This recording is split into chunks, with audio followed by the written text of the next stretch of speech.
अवागोन हिंदुओं की मजहबी अकीदा है। हिंदू मत में ये अकीदा जीन मज़हब के ज़रिए आया। जीन मज़हब के हवाले से जो हमारे टक्सल है वहाँ पे सिरी कप है, यस्सिर कप है, जो 2300-2400 साल पुराने आसार कदीमा में शुमार होता है।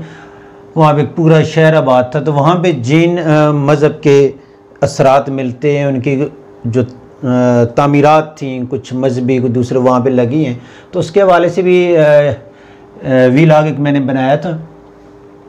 खैर, अवागोन जीन मज़हब से हिंदुओं में आया।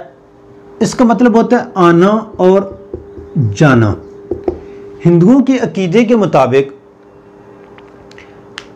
जब इंसान मरता है तो उसकी रूह का दोबारा ज़हूर होता है, उसका रूह दोबारा जो है वो किसी न किसी सूरत में ज़ाहिर होती है। यहाँ पे हिंदुओं के अकीदे के मुताबिक अगर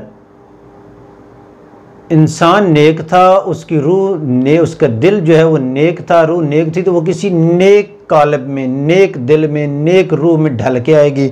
अगर वो बद था यानी बुराई का दिल दादा था, बुरा था, तो उसकी रूह जो है क्या है, बुराई के कालब में ढल के आएगी। अब कहीं भी यह है कि इंसान का, अवागोन का दोबारा जन्म इंसान का होता है। अवागोन के तहत जो तख्लीक होती है, जो फ़न होता है, अदबी इस्तिलाह में ये चीज़ क्यों पढ़ा रहा हूँ, राइटर फ़नकार के जो दिलो दिमाग है उस पे उसके अकायद का, उसकी सोच का इंतहाई ज़्यादा असर होता है। एक मजहबी बंदा जो इस्लाम से जुड़ा होगा वो मजहबी माशी, जो माशी पॉलिसी तरतीब देगा वो उस मज़हब के देगा।